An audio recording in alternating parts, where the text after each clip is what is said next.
Hi, you're on the Reddit Confessions channel. Let's get into it. The last thing she said to me before everything snapped was, "Could you grab eggs today?" I forgot again. Not "good morning," not "how did you sleep," not even a glance at my face. Just eggs. After 17 days of emotional winter, no warmth, no questions, no laughter, she opened her mouth for groceries. And for some reason, it shattered something in me more violently than if she'd screamed at me or thrown a plate across the room. I stared at her, not in anger, not in sadness, just realization. This wasn't a phase, it was a pattern, a practiced routine, and I had memorized every cold second of it: the empty chairs, the untouched meals, the bedroom wall between us at night, the way she smiled more at her screen than she had at me in months, the way I had become something she stepped around, like a rug with a wrinkle in it, and yet, like a fool, I still bought the eggs. Because love, for people like me, doesn't turn off with silence, but it does drown. And I was so deep underwater, I started to believe maybe this was just what marriage became: quiet, gray cordial, functional, soulless. But hey, as long as the fridge was stocked and the rent was paid, I guess that was enough. Except, that morning, it wasn't. I handed her the carton when I got back. She didn't even say thanks, just placed it in the fridge like she'd ordered it from some grocery app. Then she left. Didn't say where, didn't say when she'd be back, didn't say a single syllable that confirmed I was still her husband, or even a person. And when the door shut behind her, it didn't feel like a goodbye. It felt like an insult. So I did something I hadn't done in years. I sat down at her desk. She always said it was off limits. Her zone. Her focus corner. I opened the drawer. It wasn't locked. I don't know what I was looking for. Maybe a reason to stop feeling like I was going crazy. But I found something else. A small, smooth stone. One I didn't recognize. And next to it, a folded piece of paper, worn at the creases. I unfolded it. And that's when I realized I hadn't even begun to understand how far gone she really was. I unfolded the paper slowly, as if rushing might make the truth softer. The handwriting was hers, tilted slightly to the right, neat, deliberate. My heart was already racing before I read a single word, and then, in plain ink, without any greeting or signature, I saw this. Some men just don't make you feel alive. You marry them because they're good, dependable, quiet. But dependable turns into dull, and quiet turns into invisible. I sat back, blinking at the words. They weren't addressed to anyone, no dear diary, no to someone I met, just thoughts. Honest, untamed, disrespectful in their simplicity, but also devastatingly clear. The next few lines cut deeper. He makes coffee every morning like it's some grand gesture. I don't need coffee, I need oxygen, I need adrenaline, I need to feel wanted like something dangerous. She had written that. About me. While I was probably in the next room doing our taxes or folding her sweaters, she had described my loyalty like it was a disease, and there was more. Sometimes I wish he'd just scream at me, do something reckless, break a rule, anything to prove he's not just wallpaper. I sat there in the chair she'd guarded so fiercely and realized I had spent the last 2 years shrinking to fit her expectations, becoming softer, gentler, more agreeable. And in doing so, I had unknowingly vanished in her eyes. But this wasn't just a confession, because tucked behind that note was a photo, a printed selfie, her, and a man I had never seen before, tall, tan. His hand wrapped around her hip like he'd done it 1,000 times. Her face, bright, almost glowing. That look I hadn't seen in so long. It wasn't just infidelity, it was a whole other life, one she chose to keep hidden, one that made my existence look like an obligation she was too polite to cancel. I put the paper down. The room felt smaller now, and the air heavier. I couldn't scream, couldn't cry. I just kept hearing her voice in my head, asking for eggs. Like that was all I was good for now. Errands and silence. But something shifted inside me at that moment. Not anger, not revenge. Just resolve. If she wanted silence, she could have it. But it would be on my terms now. And the next time she came home, she'd walk into something she never expected. When she walked in that evening, everything was exactly how she left it. Except, not really. The shoes she always kicked off by the door, neatly placed side by side, facing outward, not inward. The throw blanket she draped over the arm of the couch, folded, squared, centered. The red mug, yes, that mug, was back on the counter, spotless, with a fresh tea bag inside, string dangling. It was a silent, precise rebellion. She paused in the doorway like something felt off, but not quite enough to say anything. She barely glanced at me. That part didn't change. "Hey," she muttered, scrolling on her phone as she passed me and headed to the bedroom. I didn't say a word. I just watched her. She didn't even notice the missing drawer key from her desk.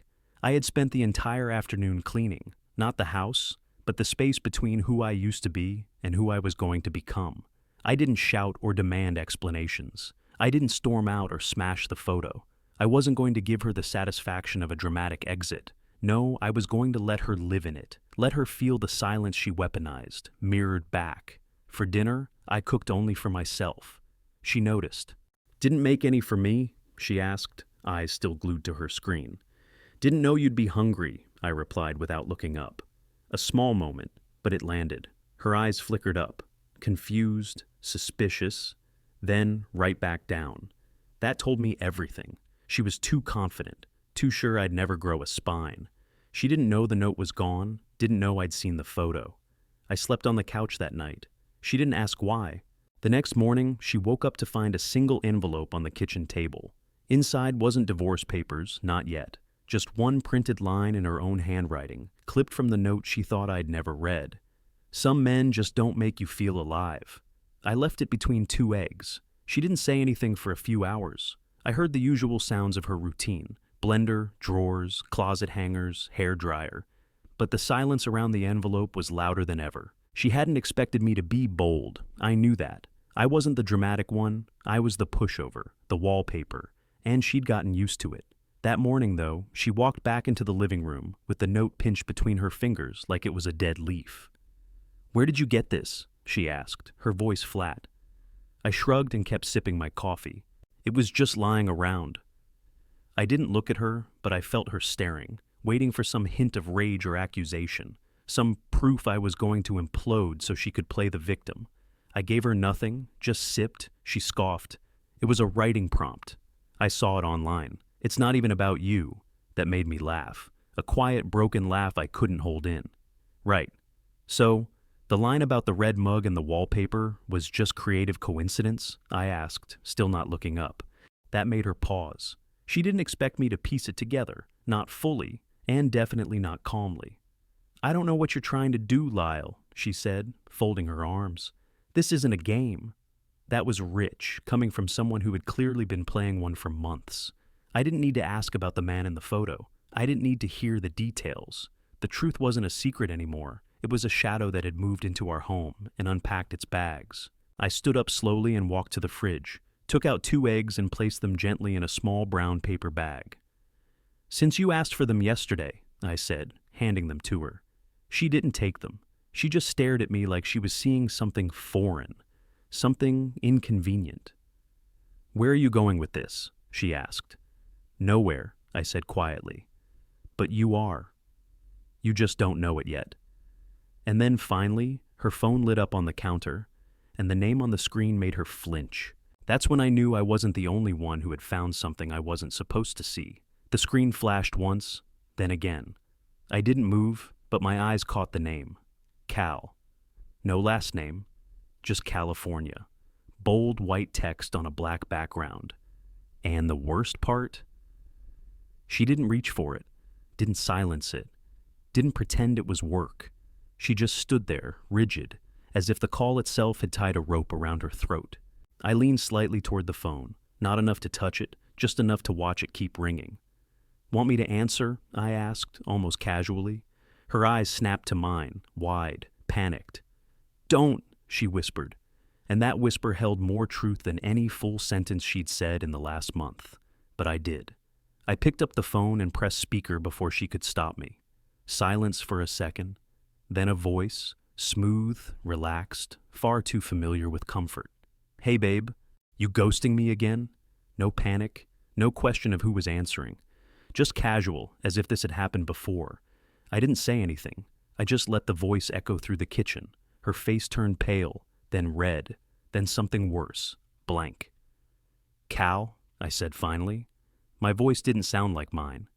Wrong number. And I ended the call. She lunged forward, grabbed the phone, locked it like she was trying to shut down a bomb. You had no right, she hissed. Neither did you, I said, without raising my voice. You just got used to me being too weak to notice. We stood there in the kitchen, frozen in a standoff of quiet betrayal. The 2 eggs still sat in the bag on the table, a pathetic reminder of what our relationship had turned into. Me trying to be useful, her trying to escape. I wasn't angry. I wasn't even heartbroken anymore. I was something worse. I was awake. For the first time in years, I saw it all clearly. The lies, the distance, the emotional starvation dressed up as routine. I didn't yell. I didn't threaten. I just walked out of the room and left her standing there, clutching her phone like it could save her from the silence she'd created. But it couldn't. Not this time. I went outside to breathe, not because I needed air, but because I didn't trust what might come out of my mouth if I stayed another minute in that kitchen. The backyard was still. Even the wind seemed to hesitate. I sat on the cold porch steps, elbows on knees, watching the fence like it might suddenly open and lead me somewhere else. I heard the door creak behind me a few minutes later. Of course she followed, but not to explain, not to apologize. She stood a few feet away, arms folded tight, her tone sharp like I had wronged her. Look, I didn't plan for any of this to happen, she began, that classic tired line. I nodded slowly. So, it just accidentally happened for how long, exactly? She paused. I could hear her fingers tapping against her elbow. A few months. Another pause, then softer. 5, maybe. 5 months, I repeated. 5 months of what? Texting, hotels, excuses about late meetings? She flinched. Good. I wasn't trying to hurt her, but I wasn't shielding her anymore either. She sat down on the edge of the steps, 2 planks away. We didn't look at each other. You stopped trying, she said after a moment. You made everything about comfort. Stability. Routine. Her voice cracked slightly.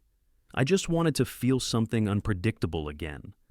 I couldn't believe it. She wasn't denying it. She was justifying it. Like my calm presence, my loyalty, my consistency, were all crimes she had to escape from. I turned to her then, really looked at her.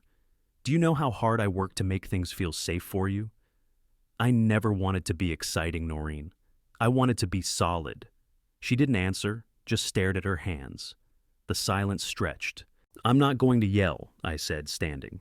You want unpredictable? Then don't be surprised when I finally surprise you. I didn't slam the door when I walked back inside. I left it open behind me. She didn't realize it at the time, but the moment I walked back through that open door, I was already gone. Not physically, not yet, but the version of me she used to rely on, the one who begged for eye contact and counted her yawns as signs of exhaustion instead of disinterest. He was done. I moved quietly that evening, packed nothing, made no dramatic announcements. I didn't need a grand exit, just a clean one. She assumed, I think, that we were still in the same place, still orbiting around the same tension. But I was already thinking 4 steps ahead. That night, she slept in the bedroom, alone. I stayed on the couch, but I didn't sleep. I wrote, on real paper, a letter, not to explain, not to plead, just to end it on my terms. She had hijacked the silence between us for weeks. I was finally taking it back. When the sun cracked through the blinds, I left the letter where she'd find it, on her laptop, the same one she once guarded like a vault. No dramatic metaphors, no emotional poetry, just facts. I saw the note. I saw the photo. I answered the call. And I'm not here to fix what you already replaced. No blame, no insults, just closure, the kind she never gave me. I locked the front door behind me at 6:17 a.m. It was still quiet outside, birds just starting to chirp. The street smelled like wet concrete and someone's burnt toast. I walked 5 blocks with no bag, no destination. Just the relief of knowing that for the first time in years, I wasn't waiting for someone to love me back into existence. By the time she read the letter, I was already off-grid. I had left my phone in the drawer beside the eggs. She could keep the number, she could keep the routine, but she wouldn't get to keep me. And for a woman who said she needed unpredictability, she sure didn't see this coming. It took her 4 days to reach out. I had been staying in a small guest house owned by an older couple who barely asked questions. They left me fresh towels and homemade banana bread on the second morning, and for the first time in years, someone's silence felt like peace instead of punishment. I didn't check her messages at first, but when I did, out of curiosity, not weakness, I found a string of them. Apologies, justifications, regret masquerading as reflection. I didn't realize how much space you held in this house until you left. And the final one, can we talk? I didn't reply. Not because I hated her, but because I finally didn't need her to validate me. I started walking more, journaling, drinking coffee from mugs I actually liked. I even reconnected with an old friend, Marla, someone I hadn't seen since college. We met for lunch one afternoon, just to catch up. But as we talked, I caught myself smiling without thinking, laughing without guilt. I hadn't done that in so long, it almost felt foreign.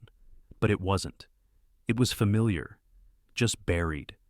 The version of me that sat waiting for scraps of affection on a silent couch, he was gone, and I didn't miss him, not one bit. I never told her where I went, never left breadcrumbs. She could live in the silence now, learn how heavy it really is when it's not on her terms. So, if you're watching this and wondering if it's too late to leave when the love dies quietly, it's not. Sometimes the quietest exits echo the loudest. Thanks for watching Reddit Confessions. Now it's your turn. Comment below. What's one small moment in history that seemed insignificant at the time, but changed everything later? We'd love to hear your story. Don't forget to like, subscribe, and share with someone who needs a sign. Until next time, stay strong, stay awake,